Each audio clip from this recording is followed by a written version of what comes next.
الحمد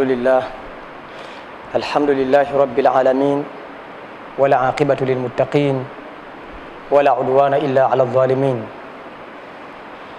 الحمد لله الذي يخضع لقدرته من يعبد ولعظمته يخشع ويركع وليسجد ولطيب مناجاته يسهر العابد ولا يرقد ولطلب ثوابه يقوم المصلي ويقعد ويعبد.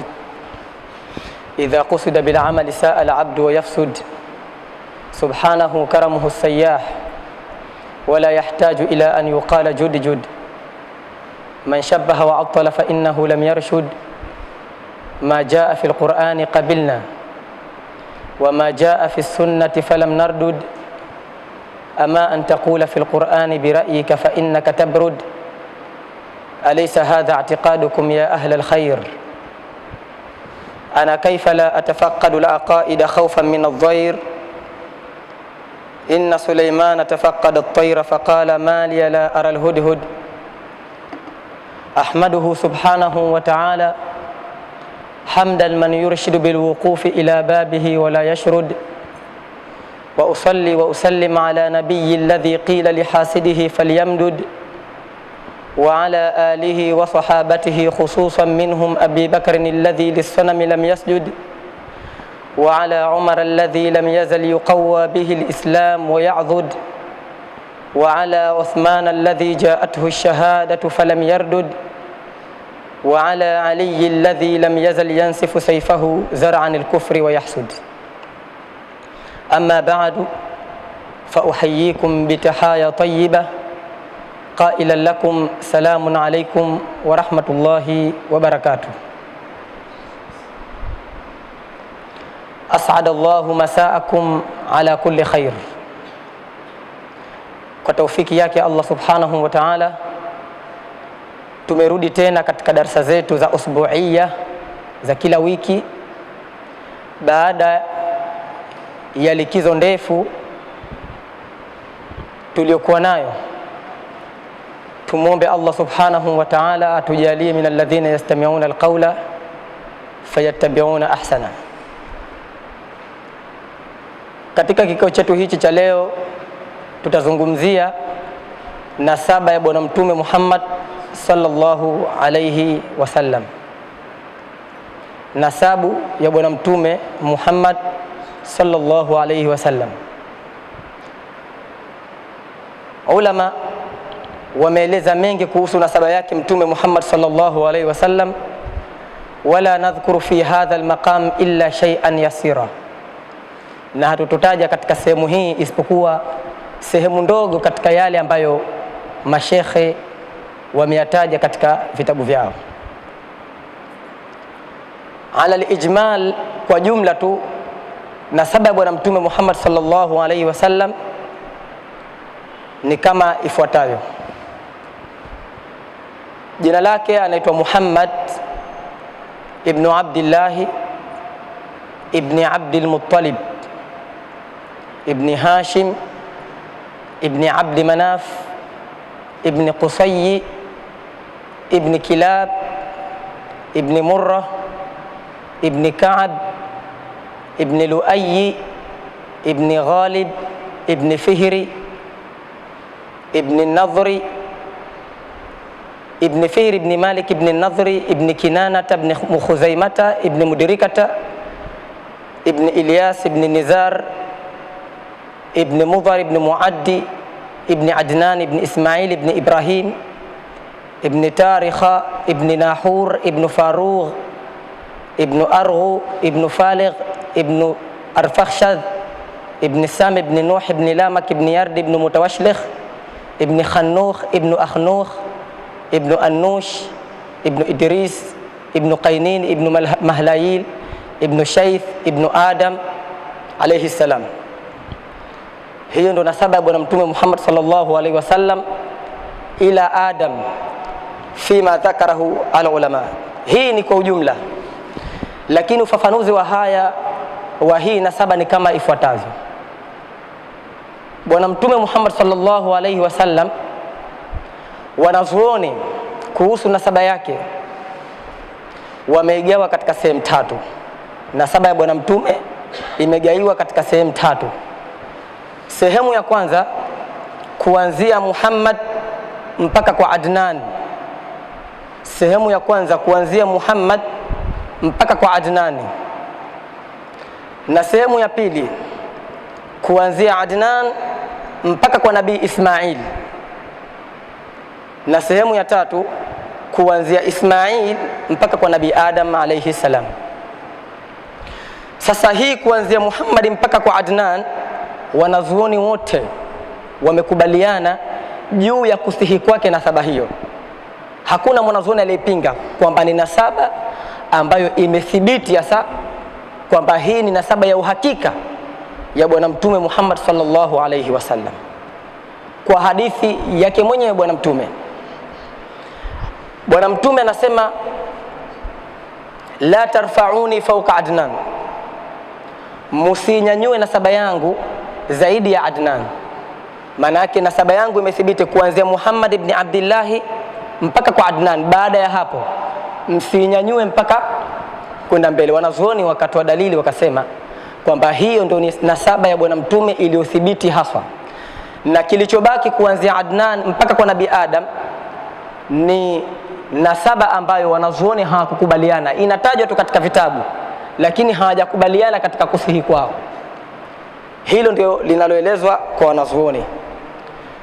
Kwa hiyo kuanzia Nabii Adam, kuanzia Muhammad mpaka kwa Adnan ndio nasaba ambayo imethibiti kwa mtume Muhammad sallallahu alayhi wasallam. Baada ya kufahamu hilo, wanazuoni wakagawa tena nasaba ya bwana mtume, kwa sababu bwana mtume Muhammad sallallahu alayhi wasallam ametoka katika taifa la Waarabu, na katika mitume wote, mitume ambao wamebahatika kuwa ni Waarabu ni 4 tu basi: Hud, Saleh, Shuaib na Muhammad alayhi salam. Hao peke yao ndio walikuwa ni Waarabu: Hud, Saleh, Shuaib na Muhammad. Kwa hiyo Waarabu wote ulimwengu mzima, ina maana sasa tuelezee historia ya Waarabu kabla tujaanza kumuelezea mwenyewe, kwa sababu bwana mtume ni Mwarabu. Sasa tuelezee sasa chimbuko la Waarabu, historia yao. Wamegawika sehemu tatu. Tokea dunia inaumbwa, Waarabu wote wamegawika sehemu tatu. Yako makundi matatu,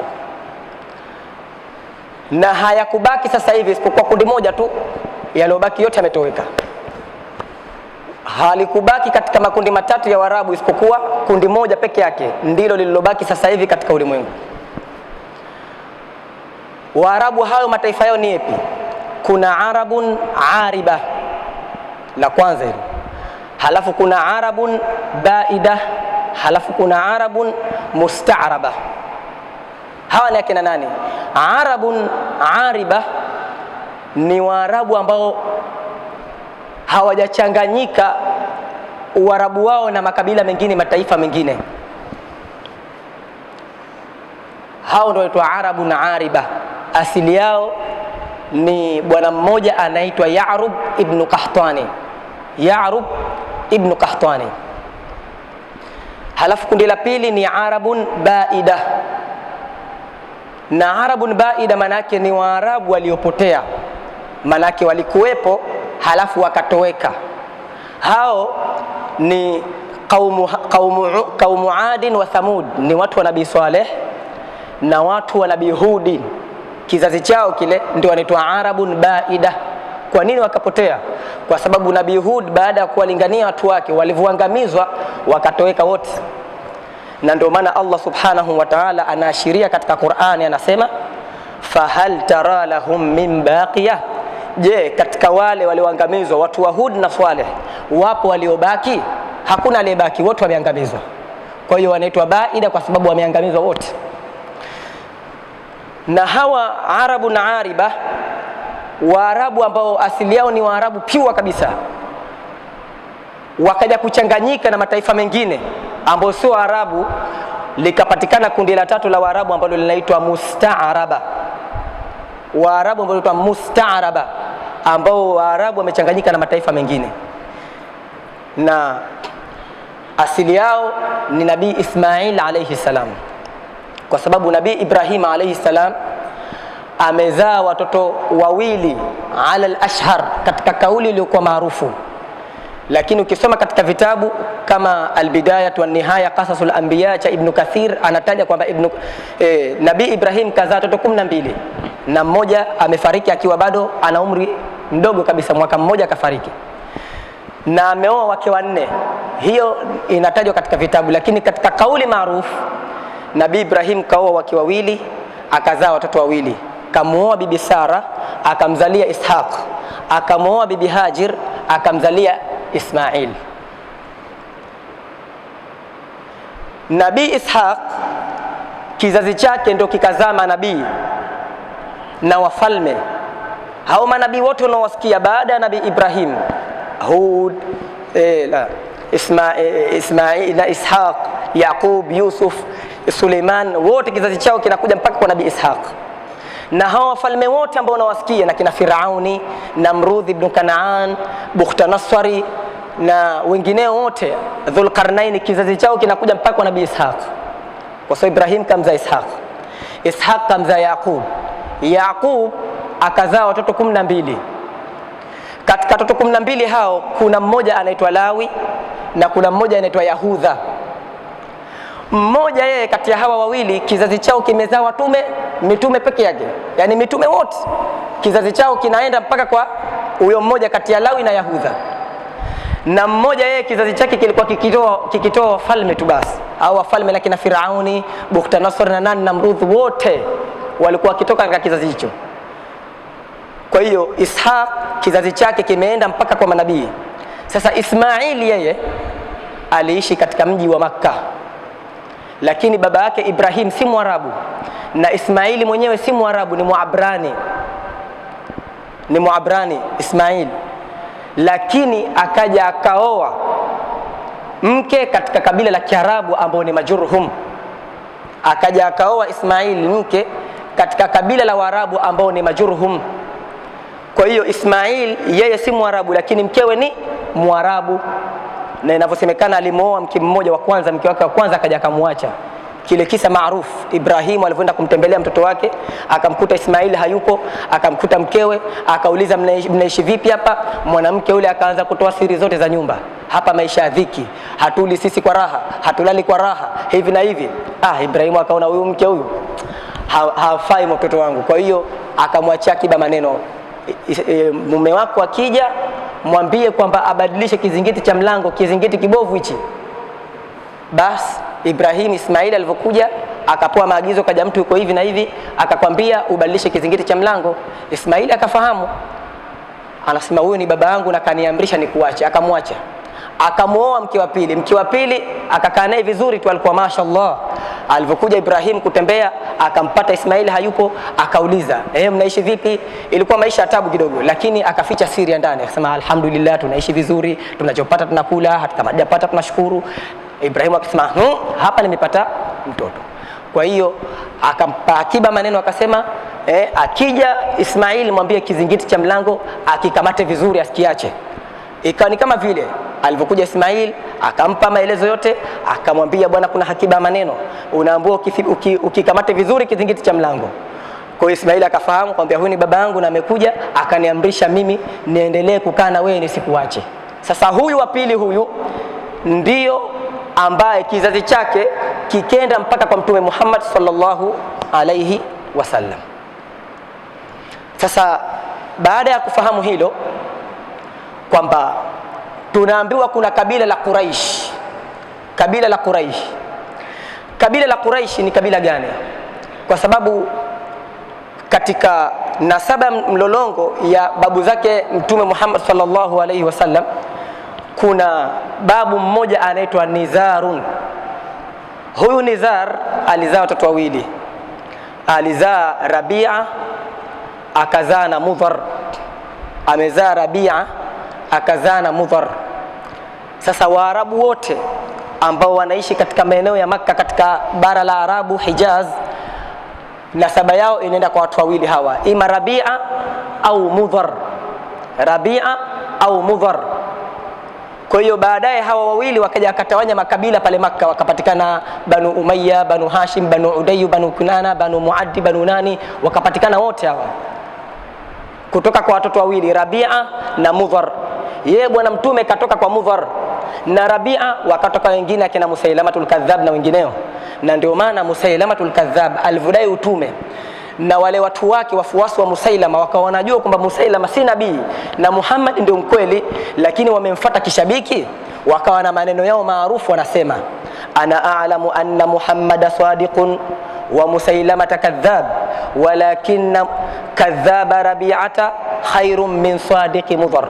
Mimi ninafahamu kwamba Muhammad ni mkweli na Musailama ni muongo, lakini mkweli muongo wa kabila la Rabi'a ni bora kwangu mimi kuliko mkweli wa kabila la Mudhar.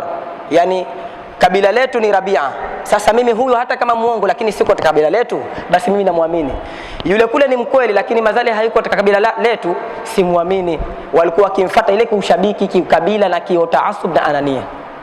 Rabi'a na Mudhar, na Jarir katika beti yake maarufu akijifaharisha na nasaba yake anasema, Mudhariyun abi wa abul muluki fahallahum ya dara taghlaba min abin ka abina.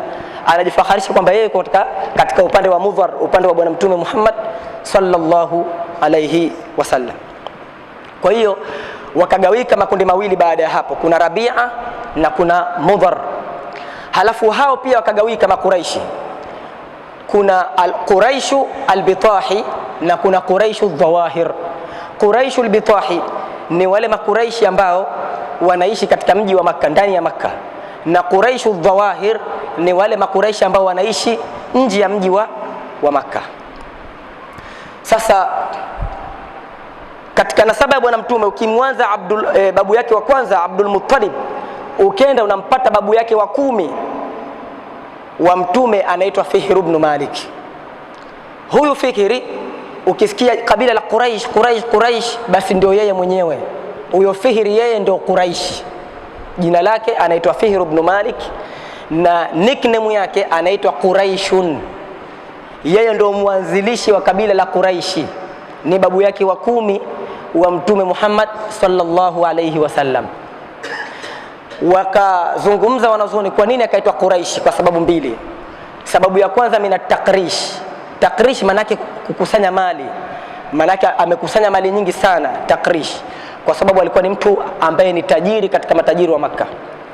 Na pia wengine wanasema kwamba ameitwa Firi kwa sababu alikuwa na nguvu, kwa sababu Quraishun asili yake ni qirshun, na qirshun katika lugha ya Kiarabu manake ni mnyama ambaye ana nguvu, ambaye anaishi katika bahari, kama ni nyangumi ni nani, lakini aitwa qirshun. Sasa ameitwa qirshun kwa sababu mbili. Quraishun kwa sababu ya kwanza alikuwa na mali, halafu sababu ya pili alikuwa ni mtu ambaye shujaa, alikuwa na nguvu. Na ukisoma historia ya mababu zake mtume Muhammad sallallahu alaihi wasallam utakuta sifa hizi mbili wanasifika nazo. Ima atakuwa na mali nyingi, na sifa ya pili atakuwa na nguvu, shujaa.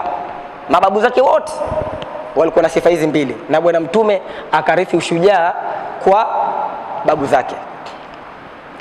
Kwa hiyo anaitwa Fihr ibn Malik. Huyu Fihri ndio ambaye anaitwa Quraishun, anaitwa Quraish. Na Quraishu ni kabila ambalo Qur'ani imelienzi kabila hili kwa kutaja sura nzima katika Qur'ani ambayo imepewa jina ya kabila hili, liilafi Quraish ila fihim rihlata ash-shita'i was-sayf. Kwa hiyo Muhammad Murra ibn Ka'b ibn Lu'ay ibn Ghalib ibn Fihri ibn Malik. Halafu Fihri akamzaa Ghalib. Huyu Ghalib alikuwa ni babu yake wa 9 wa bwana mtume Muhammad sallallahu alaihi wasallam, na ameitwa hivi kwa sababu alikuwa ana nguvu ya kuwashinda maadui zake. Alikuwa ana nguvu ya kuwashinda maadui zake. Na sababu bwana mtume Muhammad sallallahu alaihi wasallam. Hatuwezi tukaeleza historia yote mababu wote wa bwana mtume, lakini tutachagua baadhi ambao taraku basamatin ala marri tarikh, waliacha historia kubwa katika mji wa Makka. Kwanza tukianza na Qusay ibn Kilab. Huyu Qusay ni babu yake Mtume Muhammad sallallahu alayhi wasallam, na ameitwa Qusay kwa sababu amekaa nje ya mji wa Makkah, kwa sababu neno Qusay asili yake neno aqsa, bimaana ab'ad, amekaa mbali na mji wa Makkah. Huyu amefanya mambo mingi sana katika mji wa Makkah. Katika mambo makubwa aliyofanya katika mji wa Makkah ni kurejesha ufalme na utawala kwa Waarabu, kwa sababu Ismail alayhi salam alipomwoa mwanamke yule katika kabila la Jurhum, wale kabila la Jurhum wale wakapata power ya kutawala katika mji wa Makkah. Lakini kabla hapo watoto wake Ismail amezaa watoto 12. Mkubwa wao alikuwa akiitwa Nabit na Qaidhan. Hawa ndio walikuwa watoto wakubwa katika watoto wa Ismail. Hao ndio walikuwa wakitawala katika mji wa Makkah. Uongozi wa masala ya Al-Kaaba wote walikuwa wakishughulikia wao. Lakini baada ya muda uongozi ukaja ukanyang'anywa kutoka katika mikono ya watoto wa Ismail, ukenda kwa Majurhum. Majurhum ni watu wa Yemen. Majurhum pale wakatawala katika mji wa Makkah zaidi ya miaka 800. Halafu baada ya hapo wao wakaja akanyang'anywa ufalme, utawala na kabila jingine ambalo linaitwa Khuzaa, na wao wakatawala katika mji wa Makkah kwa muda wa miaka karne nyingi sana, mpaka akaja babu yake Mtume Muhammad sallallahu alaihi wasallam, babu yake watatu, Ibn Abdul Muttalib, Ibn Hashim, Ibn Abd Manaf, Ibn Qusay, Ibn Kilab, babu yake watatu au wanne ambaye ni Qusay. Yeye ndo akarejesha utawala na ufalme katika mikono ya watoto wa Ismail, yani kwa Waarabu, anaitwa Qusay. Na aliporejesha ufalme na utawala ule, jambo la kwanza alichokifanya akawakusanya Waarabu wote wa mji wa Makkah pale katika kitu kimoja, kwa sababu Makuraishi kuna kabila alafu kuna butun, katika kabila alafu kuna yale makabila madogo. Sasa katika Quraish kuna Banu Jumahin, Banu Taimin, Banu Zuhra, Banu Salama wanapatikana yale. Sasa yale makabila madogo yalikuwa yametengana yale. Sasa alichokifanya Qusay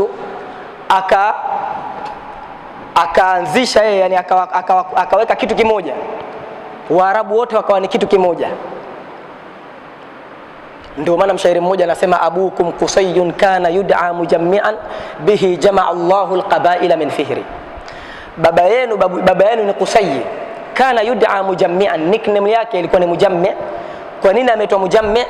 Kwa sababu bihi, kwa kupitia yeye, jama'a Allahu alqaba'il, Allah ameyakusanya makabila yakawa yote ni kitu kimoja katika mji wa Makkah. Kwa kazi ya kwanza ni kuyakusanya makabila yote ya Waarabu katika kitu kuwa ni kitu kimoja. Halafu kazi ya pili aliyofanya Qusay ni kugawa nyazifa zile za Makkah kuwapa watu wake, kwa sababu pale Makkah kuna majukumu mbalimbali. Kila jukumu akawapa watu wake. Kulikuwa kuna majukumu yanaitwa Ar-Rifada, Al-Liwa, Al-Hijama, Wasidana, Wan-Nadwa, Wal-Khima, Was-Sifara, Wal-Azlam. Haya majukumu 9 haya yote akayagawia katika sehemu yake. Ar-Rifada ni wazifa ambao unashughulikia masala ya misosi na kuwalisha mahujaji wakati wanapokuja kuhiji pale Makkah, kwa sababu ni wageni wa Allah na hawana wenyeji pale. Kwa hiyo wanaopewa jukumu hili wanakuwa wanawalisha mahujaji bure, inaitwa rifada. Halafu siqaya ni majukumu ambayo anashughulikia, aliopewa majukumu haya kuwanywesha mahujaji maji ya Zamzam. Halafu alliwa ni kazi ya ukamataji wa bendera wakati wa vita. Halafu kuna asifara, ni mambo ya sulhu baada ya nchi kugombana, ni mapatano kati ya nchi na nchi, mambo ya ubalozi hayo. Halafu kuna an-nadwa, manake ni speaker wa bunge, anakuwa ni speaker wa bunge, manake kuna vikao maalumu vilikuwa vikifanyika katika Darun Nadwa. Huyu yeye ndo anakuwa ni kiongozi mkuu wa lile bunge ambalo linaendeshwa na vikao vya Makuraishi. Halafu kuna al-khima ni mtu ambaye anashughulikia makazi ya mahujaji, masala ya malazi, kulala, al-khima. Halafu kuna al-azlam, huyu alikuwa Al-Azlam ni mtu ambaye anadili na masanamu, mambo ya ibada pale, masanamu yale Hubal, Lata, Manata na Uzza, anakuwa yeye ndio kiongozi mkuu. Halafu kuna asifara na nyazifa mbalimbali. Kwa hiyo hizi nyazifa zote kila mtu akampa mwenzake, wewe utachukua hichi na wewe utachukua hichi na wewe utachukua hichi na wewe utachukua hichi. Kwa hiyo Hashim akagawa nyazifa hizi katika sehemu zake na kila mtu akampa anachostahiki. Halafu pia vile vile katika mababu zake mtume kulikuwa kuna babu ambaye anaitwa Abdul Muttalib. Abdul Muttalib, lakini kabla Abdul Muttalib kulikuwa kuna Hashim, ambaye Hashim huyu ameoa mke katika mji wa Madinatul Munawwara. Ameoa mke katika kabila la mji wa Madinatu al-Munawwara. Hashim akawa na watoto watatu. Mmoja alikuwa akiitwa Muttalib na mmoja alikuwa akiitwa Nofal na mmoja alikuwa akiitwa Al-Muttalib, Nofal na Abdu Shams. Muttalib, Nofal na Abdu Shamsi. Nofal huyu sio yule Nofal ambaye ni ana ukaribu na Bibi Khadija, ni ammi yake Bibi Khadija, sio Nofal yule. Warakatu ibn Nofal, yule aitwa Warakatu ibn Nofal. Huu ni Nofal mwingine. Sasa Hashim ameoa katika mji wa Madina na akaja akafariki akiwa ni kijana, ana umri wa miaka 20 na kitu. Na mtoto wake alipozaliwa akabaki katika mji wa Madina, ambaye ni Al-Muttalib. Sasa ndugu yake ambaye ni Abdul Muttalib akataka kwamba mtoto wake yule asikae katika mji wa Madina. Kwa hiyo akaenda kumchukua ndugu yake kutoka katika mji wa Madina akamleta katika mji wa Makkah. Pia vile vile katika mababu zake Mtume Muhammad sallallahu alaihi wasallam kulikuwa kuna Abdu Manaf, Muhammad ibn Abdullah ibn Abdul Muttalib ibn Hashim ibn Abd Manaf. Abdu Manafi huyu ukisoma nasaba mama yake Mtume Muhammad sallallahu alaihi wasallam unampata yupo Abdu Manaf. Amina binti Wahab, Amina binti Wahab thumma madha bin Zuhra ibn Abd Manaf. Kwa hiyo ukienda katika nasaba bwana Mtume, baba yake Mtume Muhammad sallallahu alaihi wasallam, unapata kwamba ibn Abdul Muttalib ibn Hashim ibn Abd Manaf. Abdu Manaf anakuwa ni babu watatu wa Mtume Muhammad sallallahu alaihi wasallam. Lakini ukisoma nasaba ya mama yake Amina binti Wahab bin Zuhra ibn Abd Manaf, anakuwa ni babu yake watatu, kwamba huyu Abd Manaf ambaye yupo katika nasaba ya bwana Mtume Muhammad ya baba yake Mtume ni tofauti na Abd Manaf ambaye yupo katika nasaba ya mama yake Mtume. Ukisoma kwamba nasaba baba yake Mtume unampata Abdu Manaf, na ukisoma nasaba mama yake Mtume unampata Abdu Manaf. Lakini Abdu Manaf ambaye yupo katika nasaba ya baba yake Mtume ni tofauti na Abd Manaf ambaye yupo katika nasaba ya mama yake Mtume. Kwa hiyo Muhammad ibn Abdullah ibn Abdul Muttalib ibn Hashim ibn Abd Manaf. Tunakuja kwa Abdul Muttalib. Abdul Muttalib ni babu yake wa kwanza wa Mtume Muhammad sallallahu alayhi wasallam. Huyu Abdul Muttalib katika mambo makubwa aliyofanya katika historia ni tajdidu hafri Zamzam. Tajdidu hafri Zamzam ni kukifufua kisima cha Zamzam. Inavyosemekana kisima cha Zamzam baada ya kutawala Majurhum wale na Makhuzaa, Allah subhanahu wa ta'ala alikificha, kwa sababu hawa makabila mawili Jurhum na Khuzaa inavyosemekana walikuwa ni watu ambao wanafanya uharibifu katika mji wa Makka. Sasa laiti wengekiona kisima hichi wangekiharibu chote. Sasa Allah subhanahu wa ta'ala kwa hikma zake akakificha kisima hichi, wakawa wasikione.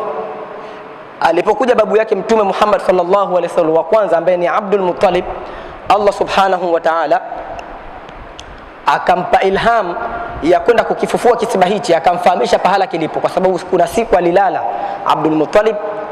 Baada ya kulala akasikia sauti inamuita, anaambiwa uhfur madhnuna.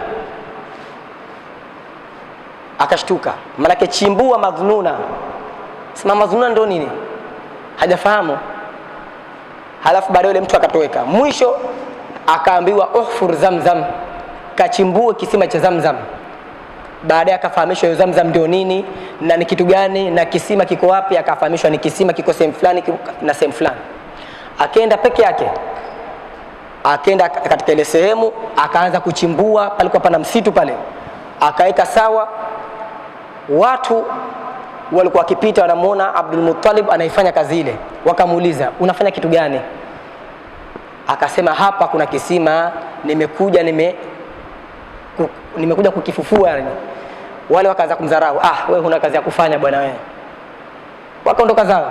Baadaye alipomaliza ikija ikaonekana kweli kumbe kulikuwa kuna kisima. Sasa wakaanza kuja. Mwanzo sio mdharau, sasa baadaye wakaanza kujipendekeza. Bwana itabidi tushirikiane kwa sababu mimi na nyinyi kabila letu moja na hivi na hivi. Asema nyinyi mmenidharau. Hapa majukumu haya itakuwa ni ya kwangu mimi peke yangu. Hii haiwezekani, sijui na nini. Kwa hiyo itabidi ipigwe kura. Maana anasema zitafutwe baraka tuende kwa mganga. Walikuwa na mganga wao special ndio huyo Al-Azlam. Yuko mbali kidogo. Ende akatupe baraka. Je, hichi kisima ima kishughulikiwe na wewe au sisi? Yoyote atakayechaguliwa ndio atakayechukua majukumu ya kisima hichi. Basi wakenda. Wakafika mpaka katika sehemu ikawa kuna kiu kali sana. Jua kali katika majangwa na maji hamna, yameisha. Kwa hiyo Abdul Muttalib akatoka na farasi wake.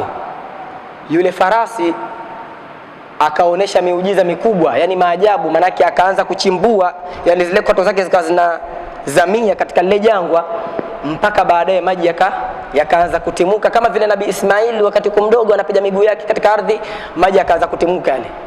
Kwa hiyo nabii, yani ngamia farasi yule, yakaanza kuchimbua maji yale, akawa yanatoka pale. Watu wakaanza kuja. Walipofika pale wakashangaa, sema ni maajabu makubwa sana, na walikuwa ni watu wenye akili. Wakasema inna alladhi saqaka hadhihi almiya huwa alladhi ikhtaraka fi tilka almiya, hakika yule Allah ambaye amekunywesha wewe maji haya, akajalia maji haya kuwa yametoka kwa sababu yako, ndio yule Mungu ambaye amekuchagua wewe katika kuongoza kisima kile. Kwa pale ikawa haina haja kwenda kwa mganga. Wakarudi wakakubaliana kwamba Muhammad sallallahu alayhi wasallam yeye ndiye atakayekuwa, Abdul Muttalib atakayekuwa kiongozi katika kisima hicho cha Zamzam. Na kisima cha Zamzam ni kisima kitukufu sana na kina majina mengi sana. Inaitwa Zamzam, inaitwa Maimuna, inaitwa Madhnuna, inaitwa Taiba. Na imeitwa Zamzam kwa sababu ya neno ambalo alikuwa akilitamka Bibi Hajar, kwa sababu maji yale yalikuwa kitoka yanatawanyika. Sasa Bibi Hajar mama yake Ismail alayhi salam alikuwa akiyakusanya yale maji, akiambia maneno haya zam zam zam zam. Nini maana yake? Maana yake kusanyika katika sehemu moja mpaka yale maji yakakusanyika. Ndio sisi yale maji tunaita Zamzam, maana yake kusanyika, yani maji yaliyokusanywa katika sehemu moja mpaka baadaye yakajengewa kisima. Mpaka leo yapo Saudi Arabia maji ya Zamzam, na ni maji ambayo yana baraka. Bwana Mtume anasema ma'u Zamzam lima shuriba lah maji ya Zamzam inatokana na ile nia ya mtu ambaye anakunywa. Ukinywa maji ya Zamzam ukiomba ya Rabbi nijalie kadha wa kadha wa kadha, basi Allah anakupa kwa nia yako. Imam Shafi'i anasema ma sharibtu zamzama illa min thalath, sikunywa maji ya Zamzam isipokuwa kwa mambo matatu. Nimemwomba Allah mambo matatu. Jambo la kwanza bil ilmi, niwe na ilmu kubwa, na Imam Shafi'i alikuwa na ilmu kubwa. Kwa maji ya Zamzam alikuwa na ilmu kubwa sana, mpaka ikawa inaonekana katika jalsa yake, katika darasa yake walikuwa wakihudhuria watu mbalimbali, watu katika fani tofauti, katika tafsiri, katika hadithi, katika fiqhi, katika adab, katika lugha, katika mashairi, katika fani zote.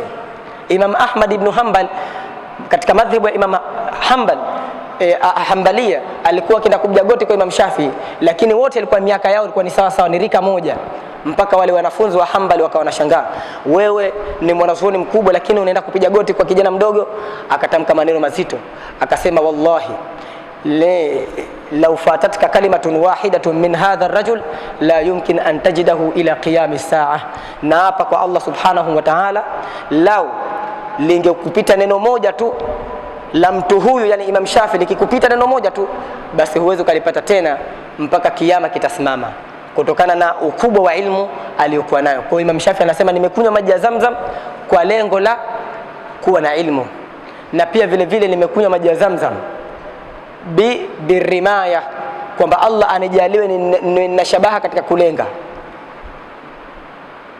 yani ili apate kuwa na shabaha tu, kamuomba Allah subhanahu wa ta'ala amjalie shabaha katika kulenga. Na Imam Shafi alikuwa ni mtu ambaye ana shabaha kali.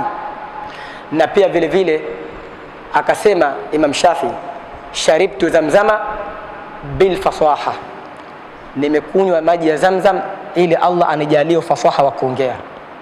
Na Imam Shafi alikuwa ni mtu hodari sana wa kuongea, lugha ya mashairi alikuwa ni hodari sana. Walau la shi'ru lil ulama yuzri la kuntu liyawma ash'ara min labidi.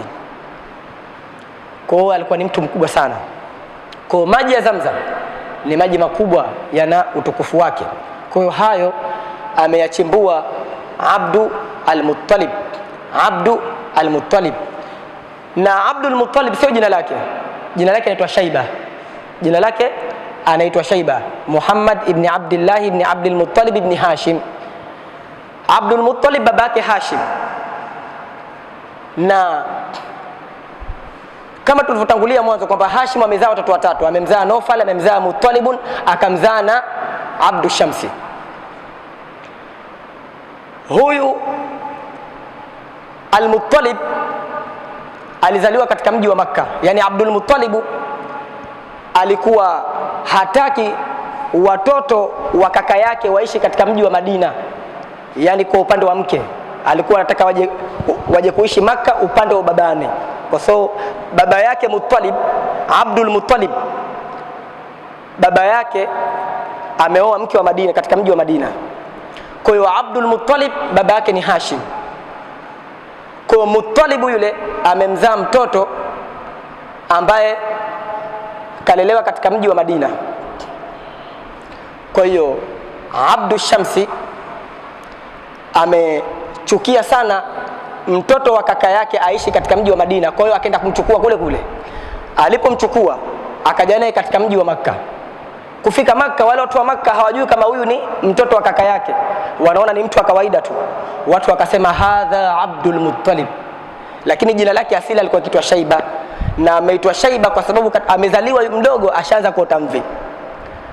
Summiya Shaiba li'annahu wulid wa fi ra'sihi shiba, ameitwa Shaiba kwa sababu amezaliwa katika kichwa chake kuna mvi, na shaibun manake mvi. Mshairi anasema in tasaluni fi nisa'i fa innani adibun alimun bi adwa'i nisa'i tabibun idha shaba sha'ru al-mar'i aw qalla maluhu falaysa ala wuddihinna nasibu.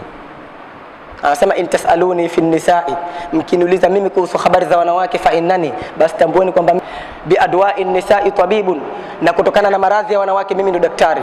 Akatoa baadhi ya habari zao wanawake, akasema idha shaba sha'ru al-mar'i, zitakapota mvi nywele za mwanamume, shaba kuota kuwa nyeupe. Idha shaba sha'ru al-mar'i, zitakapokuwa nyeupe nywele za mwanamume. Au qalla maluhu, au mali yake itakapokuwa chache. basi falaisa ala wuddihinna nasibun, mtu huyu anakuwa hana fungu tena la mapenzi kwa wanawake, anakuwa hapendi tena kusoma, mali hana na ashakuwa mtu mzima. Sasa shaibun manake mvi. Sasa yule jamaa akaenda kumchukua mtoto wa ndugu yake katika mji wa Madina. Alipofika pale, yule mtoto hajulikani kwa sababu hajalelewa pale. Wale watu wa Madina wakasema hadha Abdul Muttalib. Nini maana yake? Maana yake huyu ni mja, yani ni mtumwa wa Muttalib. Al-Muttalib ndio huyo aliyezaliwa na Hashim.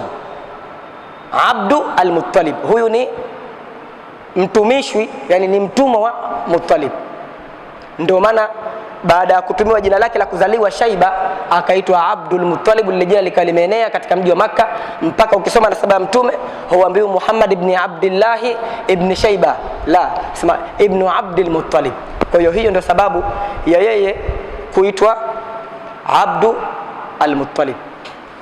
Kwa hiyo ibn Abdul Muttalib ibn Hashim. Kwa hiyo Abdul Muttalib akamzaa Abdullah, lakini kumzaa kwake Abdullah ilikuwa ni shughuli kubwa sana, kwa sababu Abdul Muttalib alikuwa ana watoto wengi sana wa kike, hana mtoto wa kiume hata mmoja. Na Makuraishi wakati huo kupata mtoto wa kike ilikuwa ni aibu kubwa sana, na ukipata mtoto wa kiume ilikuwa ni fahari. Kwa hiyo akizaliwa mtoto wa kike walikuwa wanamfukia, wanamchinja. Na ndio maana katika kitabu cha Khulafat Nuril Yaqin mlango nambari 13 umepewa jina Halatul Arabi qabla al-Islam, hali za Waarabu kabla ya Uislamu. Anaeleza, anasema kana al-Arabu qabla al-Islam mushrikina ya'buduna al-asnama wa yuqaddisunaha wa kanu yaqtuluna awladahum khawfan min al-ju'i wal-faqri wa yadfununa banatahum wa hunna hayyatun khashyatul 'ari wal-'aiba wa kanu mutanafirina mutashajirina yuharibu ba'dhuhum ba'dhan li awhal asbab. Katika mstari wa pili anasema wakano yadfununa banatahum, walikuwa wakiwazika watoto wao wa kike, wa hunna hayatun, hali yako wako hai. Kwa nini? Khashiyatil 'ari wal 'aiba, kwa kuogopea aibu na fedheha kwa mwanamke, kwa kuogopea aibu na fedheha. Walikuwa wakimuua kabisa, hataki aibu na fedheha Makuraishi. Qur'ani ikaje kabla vita tabia hizi. Allah anasema wa idhal maw'udatu su'ilat bi ayi dhanbin qutilat, na mtoto wa kike atakapoulizwa siku ya kiyama kwa nini umeuawa, wa idha bushira ahaduhum bil untha dhalla wajhuhu muswaddan wa huwa kadhim. Jamaa kishakuwa habari tu, bwana tumepata mtoto wa kike, dhalla wajhuhu muswaddan, anaanza kukunja uso wake hali ya kuwa na mahasira, wa huwa kadhim, na mahasira, yatawara min alqaum, maana yake anakuwa anajificha kwa watu. Halafu anakaa akajiuliza, ayumsikuhu ala huni, je, nimzuie mtoto wangu wa kike licha kwamba mimi ninapata aibu, au yadusuhu ala turab, au nimtoke meze katika mchanga, nimzike aliyakuwa yuko hai. Ilikuwa ni hali ya kudhalilishwa. Kwa Uislamu, jaa al-Islam likay yuharrira al-abida wa mata sta'badtum an-nasa wa qad waladat ummahatuhum ukhra ahrara, jaa Muhammad likay yukhrija an-nasa min ibadati al-ibadi ila ibadati khaliq al-ibadi. Kwa Uislamu umekuja ukawakomboa watu, ukamkomboa mwanamke kutokana na idhlali, ukawakomboa watumwa kutokana na kudharaulika. Wa matasta'abatumun nasa, mshairi anasema wakati gani mpaka lini mtawafanya watu kuwa watumwa? Waqad waladat ummahatuhum ahrara, na mama zao wamewazaa watoto hawa wakiwa wako huru. Idhan laqad jaa Muhammadun, amekuja mtume Muhammad, liyukhrija an-nas, ili apate kuwatoa watu min ibadati al-ibad, kutoka katika ibada ya kuabudu watu, ila ibadati khaliqil ibad, awapeleke kutoka katika ibada ya kumwabudu Allah subhanahu wa ta'ala. Kwa hiyo hilo ndio lengo.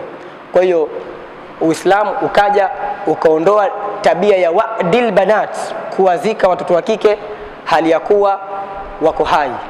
Muhammad ibn Abdullah ibn Abdul Muttalib ibn Hashim ibn Abd Manaf ibn Qusay ibn Kilab. Abdul Muttalib huyu akawa hajabarikiwa mtoto wa kiume. Siku moja ameenda kuchota maji. Sasa katika kuchota maji ikatokezea ikhtilafu kati yake yeye na wenzake, Makuraishi wenzake. Wale Makuraishi wakamwambia neno Abdul Muttalib, neno ambalo lilimkathirisha sana. Walimwambiaje? walimwambia, wewe Abdul Muttalib, utaweza vipi kunyanyua sauti juu yetu hali ya kuwa wewe huna mtoto wa kiume hata mmoja? Ni neno la kawaida tukiliangalia, lakini kwa wao ilikuwa ni zito. Abdul Muttalib akakasirika, akatamka maneno mazito, akasema, wallahi la in razaqani Allahu bil ashara la adhbahanna wahidan qurbanan ila Allah. Na hapa Allah akinijalia watoto 10 wa kiume, akinijalia watoto 10, basi yule wa mwisho, yule wa 10 nitamchinja. Yani ile furaha yangu tu mimi namchinja bure bure kwa ajili ya masanamu yetu, namtoa kafara. Basi maisha yakenda, Allah akaanza kumruzuku mtoto wa kiume mmoja baada ya mmoja, mpaka wakafika watoto 10, ambaye wa 10 ndio Abdullahi, ambaye ni baba yake Mtume Muhammad sallallahu alayhi wasallam. Sasa hapa vipi atachinjwa Abdullah, na katika mgongo wa Abdullah yuko Muhammad anakuja? Ndio wanazuoni wanasema, kaifa yudhbahu Abdullahi wa fi sulbi Abdillahi Rasulullahi. Vipi atachinjwa Abdullah na katika mgongo wa Abdullah kuna mtume? Anataka aje? Kwa hiyo itabidi amchinje, na kasheka nadhiri, itabidi aitekeleze. Kwa hiyo nini afanye? Itabidi ipigwe kura, na kura unatoa ngamia 10, ambao ngamia ambao sasa hivi thamani yake inakuwa ni kama Prado. Kwa hiyo ngamia 10 ni thamani kubwa ya mali. Halafu wale ngamia 10 ukishatoa, unapiga kura. Kura unaandika karatasi, kinaandikwa chinja na chingine usichinje. Kikitoka chinja, ina maana unamchinja mtoto wako, pamoja kwamba ngamia ushawatoa. Kikitoka usichinje, tena ukashasalimika. Kwa hiyo ikapigwa kura ile, ikatoka chinja, itabidi sasa amchinje mtoto wake, pamoja kwamba ngamia 10 kashawatoa. Sasa itabidi amkomboe tena, atoe ngamia tena 10, wakafika 20. Ikabwa kura, ikatoka chinja, akamkomboa tena ngamia 30, ikatoka chinja, mpaka ngamia wakafika 100. Wale ngamia 100, yule ambaye anashirikia mambo ya masanamu yale anaitwa al-azlam, cheo cha al-azlam tulivitaja mwanzo vile vyeo, akamwambia kwamba hao ngamia 100 wanatosha kuzuia damu ya binadamu mmoja, kwa sababu katika sheria yao ilikuwa ukiua mtu mmoja unatoa fidia ngamia 100 ili kuzuia damu ya mtu yule. Sasa wewe ngamia 100 yani wanatosha kuikinga damu ya mtoto wako, kwa hiyo haina haja tena kuchinja mtoto wako. Na ndio maana bwana Mtume akasema katika hadithi yake sahih, ana ibnu dhabihaini, mimi ni mtoto wa watu wawili ambao wamekosewa kuchinjwa. Nabii Ismail baada ya kuchinjwa yeye akaletwa kondoo, na Abdullah baada ya kuchinjwa yeye wakatolewa ngamia. Kwa hiyo Abdullah akabaki kuwa hai, na alipofika umri wa 18 akatafutiwa mke katika kabila tukufu, kabila la Banu Zuhra. Na kabla ya hapo Abdul Muttalib huyu, kuna siku alienda kufanya biashara Sham. Alipoenda kufanya biashara akaonana na padri mmoja. Huyu alikuwa ni Abu Talib. Yeye aliota ndoto ambayo inaashiria kwamba kuna kitu kitukufu kitakuja baadaye. Akamfuata mtu ambaye anaagulia ndoto, akaulizwa, ushaoa wewe? Alitumiwa lugha ambia indaka saa, je unaye mke? Kwa saa katika lugha ya Kiarabu ina maana mke pia vile vile saa. Hal laka saa, je una mke? Ushaoa? Akasema bado sijaoa. Alikuwa bado kijana Abdul Muttalib. Akasema nenda kaoe, kwa sababu wewe katika mgongo wako kuna mtoto atakuja ambaye atakuwa ni mtu mkubwa baadaye katika maisha ya mbele. Ndoto yake ndio atatafsiriwa. Sasa Abdul Muttalib, mama yake Mtume kabila lake Banu Zuhra, lakini yeye hakuoa kabila la Banu Zuhra, akaoa katika kabila jingine. Lakini Abdul Muttalib akauliza, huyo mtoto nitampata katika kabila gani? Ni muoe mke yupi ili nimpate huyo mtoto ambaye anatokana na? Akaambiwa kuna kabila linaloitwa Banu Zuhra, nenda kaoe hapo, utapata mtoto mtukufu sana. Lakini cha ajabu kwamba yeye hakuoa katika kabila la Banu Zuhra, akaoa kabila jingine, isipokuwa mtoto wake Abdullahi ndio akampa mke anayetoka katika kabila la Banu Zuhra, kabila la Banu Zuhra, ambaye ni mwanamke mtukufu anaitwa Bibi Amina. Kwa hiyo Bibi Amina akaolewa na Abdullahi. Baada ya hapo akapata ujauzito Bibi Amina, ukatangazwa msafara unaelekea Sham kwa ajili ya biashara, na Abdullah ni miongoni mwa watu ambao wanaenda kwa ajili ya biashara hiyo. Akatoka na yeye. Alipofika, yani kwa bahati mbaya hakufika Sham, akaja akafariki baba yake Mtume Muhammad sallallahu alaihi wasallam, wa huwa fi batni ummihi, hali ya kuwa Mtume yuko katika tumbo la mama yake. Kwa ukisoma historia unaambiwa baba yake Mtume amefariki hali ya kuwa Mtume hata hajazaliwa bado, yuko katika tumbo la mama yake. Bwana Mtume aliishi katika maisha ya uyatima juu ya uyatima. Maana yake baba yake anakufa, yeye yupo katika tumbo la mama yake, analelewa na mama yake. Bwana Mtume ana miaka 6, mama yake anafariki. Analelewa na babu yake Abdul Muttalib, anafika umri wa miaka 8 tu Mtume babu yake anafariki. Kwa hiyo anakuwa yatima. Busati la uyatima likianza kutulia linakujuka linakuja jingine, likitulia linakujuka linakuja jingine. Kwa hiyo uyatima juu ya uyatima, na Allah kumjalia mtume wake kupitia katika marhala ya yatima, kulikuwa kuna darsa kubwa sana kwa mtume wake. Na Allah akamtaja Muhammad katika Qur'ani yake kwamba wewe ulikuwa ni yatima. Katika Qur'ani amemtaja kwamba wewe ulikuwa ni yatima, lakini uyatima huu si uyatima wa aibu, uyatima wa heshima na utukufu. Na ndio maana Al-Busiri, dhukirta bil yutmi fil Qur'ani takrimatan wa qimatu al-lu'lu'il maknuni fil yutmi, kama Sibusiri au Ahmad Shauqi katika Madaihun Nabii, katika mashairi yake ya kumsifu mtume anataja beti nzuri sana, anasema dhukirta fil Qur'ani bil yutmi takrimatan wa qimatu al-lu'lu'il maknuni fil yutmi. Umetajwa Muhammadi katika Qur'ani bil yutmi, kwa sifa ya yatima, kwamba wewe ni yatima. Lakini kutajwa kwako katika Qur'ani kwa sifa ya yatima si kwamba unatiwa aibu, la, takrimatan, ni heshima kwako wewe. Kwa sababu gani? Qimatul lu'lu, thamani ya lulu. Lulu ili ijulikane thamani yake fil yutmi, lazima iwe yatima. Lulu ili ijulikane thamani yake lazima iwe yatima. Nini maana lulu kwa yatima? Maana yake lulu inakuwa katika gamba lile, magamba yake katika bahari, ya kwa mpaka itolewe katika gamba ile, ianze kusafishwa, iwe mbali sana lile gamba lake. Maana yake shafika dukani kule ndio utajua sasa thamani ya lulu. Sasa ile lulu kishatengana na ile gamba lake lile, ndio utajua ile thamani yake. Chaza anapokuwa katika gamba lake lile katika bahari, uwezo kujua thamani yake kwa sababu bado hujammiliki. Lakini akishakuwa mbali na gamba lake chaza yule, ukamla, sasa pale utajua thamani ya chaza. Kwa sababu gani? Imekaa mbali na ile gamba lake. Kwa hiyo thamani ya chaza utaiona pale inapokuwa mbali na ile gamba. Dhukirta bil yutmi fil Qur'ani takrimatan wa qimatul lu'lu'il maknuni fil yutmi. Baba yake Mtume akafa katika safari yake hii, na ukisoma katika historia ya mababu zake, leo hatujataja sasa historia za babu zake Mtume, ilikuwa tueleze kuanzia babu yake wa 22 mpaka Abdullah, mmoja baada mmoja historia yake.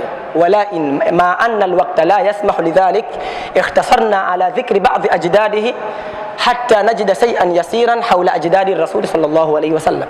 So wakati hauwezi kutosheleza kuelezea yote haya, tukataja tu baadhi ya babu zake Mtume ili kutaja chochote katika nasaba ya bwana Mtume. Lakini ukisoma historia ya babu zake Mtume, takriban ya wote walikuwa wanafanya biashara, na wengi wao wamekufa wakiwa wako katika safari ya biashara. Utamkuta yule amekufa akiwa safari yake, Hashim amekufa akiwa katika safari ya biashara, Abdul Muttalib amekufa katika safari yake ya kibiashara, baba yake Mtume katika safari yake ya kibiashara, Fihri babu yake wa 10 katika safari yake ya kibiashara. Kwa wingi wao walikuwa wakifanya biashara, na utakuta kwamba anakufa wakiwa katika safari za kibiashara. Kuna hikma, kuna mafunzo makubwa hapo.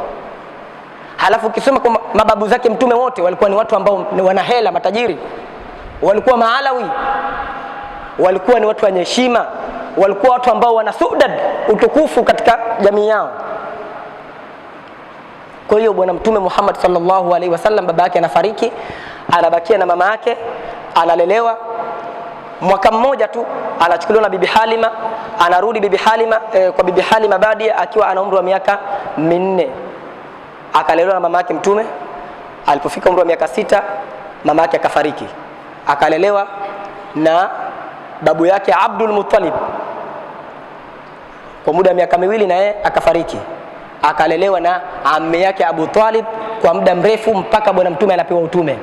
Anakufa Abdul Muttalib katika mwaka wa 10 tokea bwana mtume kupewa utume. Lakini hapa tunapata faida moja muhimu sana katika babu zake mtume Muhammad sallallahu alayhi wasallam. Miongoni mwa hizo kwamba Abdul Muttalib huyu tumesema kwamba amezaa watoto 10. Miongoni mwa hao 10 akiwemo baba yake mtume ambaye ni Abdullah. Kwa hiyo bwana mtume alikuwa na ammi 9. Alikuwa na maammi 9. Sasa katika hao watoto 10 wa Abdul Muttalib, wanazuoni wanataja miongoni mwa watu ambao nikiwasikia akitaja faida hii ni Sheikh Saleh Al-Maghamisi. Ni katika wanazuoni wakubwa ambao mimi ninawafuatilia sana, na ni katika maimamu wa sasa hivi katika msikiti wa Quba. Msikiti wa Quba ni msikiti wa kwanza bwana mtume kuswali salatul Jumua, swala ya Ijumaa, Saudi Arabia, Madina. Sasa hivi ni imamu mkuu wa msikiti wa Quba, Sheikh Saleh Al-Maghamisi hafidhahullah, yuko hai mpaka sasa hivi. Anataja faida katika hili, anasema bwana mtume Abdul Muttalib amezaa watoto 10.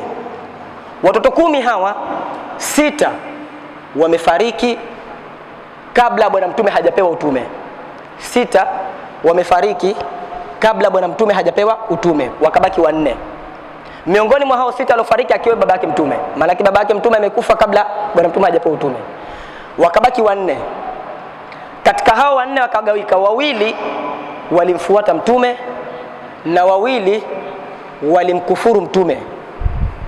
Waliomfuata mtume ni Hamza sayyidu shuhada, aliyekufa katika vita vya Uhud mwaka wa 3 Hijiria, aliyeuliwa na Wahshiyu.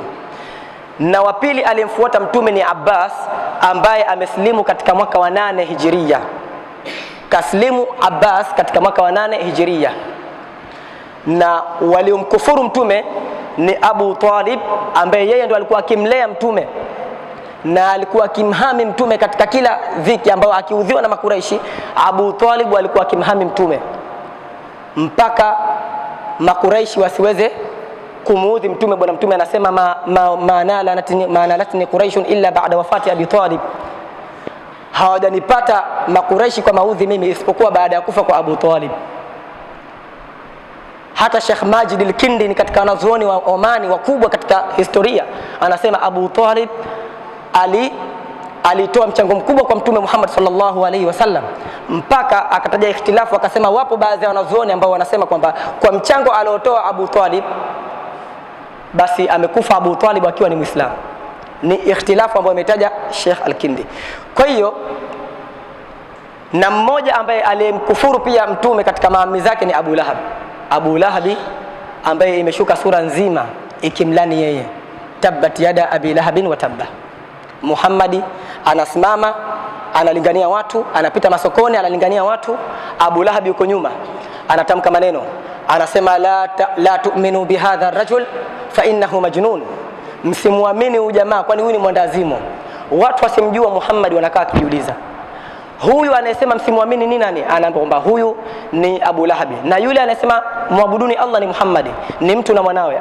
Sasa watu wasema ikiwa mwanawe baba yake anasema maneno haya, sisi vipi tutamwamini? Kwa hiyo Abu Lahab amechafua dawa ya mtume Muhammad sallallahu alaihi wasallam, mpaka amezungumziwa katika Qur'ani ambayo ikawa inasoma mpaka kiyama kikasimama. Kwa hiyo hiyo ni nubdha fupi kuhusiana na historia na nasaba ya bwana mtume Muhammad sallallahu alaihi wasallam, ambayo kwa ufupi tumeitaja mwanzo: Muhammad ibn Abdullah ibn Abdul Muttalib ibn Hashim ibn Abd Manaf ibn Qusay ibn Kilab ibn Murrah ibn Ka'b ibn Lu'ay ibn Ghalib ibn Fihr ibn Malik ibn Nadhr ibn Kinana ibn Khuzaimah ibn Mudrikata ibn Ilyas ibn Nizar ibn Mudhar ibn Muaddi ibn Adnan ibn Ismail ibn Ibrahim mpaka kwa Nabii Adam alayhi salam. Tumuombe Allah tujalie min alladhina yastami'una alqawla fayattabi'una ahsana, atujalie ni wenye kuipenda historia bwana mtume Muhammad sallallahu alayhi wasallam, kwani yeye ni kigezo chetu. Tashabbahu fa illam takunu mithlahum inna tashabbuha bil kirami falahu, laqad kana fi rasulillahi uswatun hasana. Rabbana taqabbal minna innaka antas samiul alim wa tub alayna ya maulana innaka antat tawwabur rahim. Rabbana asrif anna adhaba jahannama inna adhabaha kana gharama innaha sa'at mustaqarra wa qama. ربنا هب لنا من ازواجنا وذرياتنا قرة اعين واجعلنا للمتقين اماما. اولئك يجزون الغرفة بما صبروا ويلقون فيها تحية وسلامة خالدين فيها حسنة مستقرا وقامة. اللهم باعد بيننا وبين النار كما باعدت بين المشرق والمغرب اللهم باعد بيننا وبين النار كما باعدت بين المشرق والمغرب اللهم اجعل بيننا ألفة ومحبة وقرارا اللهم اجعل بيننا ألفة ومحبة وقرارا اللهم اجعل بيننا ألفة ومحبة وقرارا ربنا آتنا في الدنيا حسنة وفي الآخرة حسنة وقنا عذاب النار وقنا عذاب القبر وصلى الله على سيدنا محمد وعلى آله وأصحابه وسلم وصلى الله على سيدنا محمد وعلى آله وصحبه وسلم.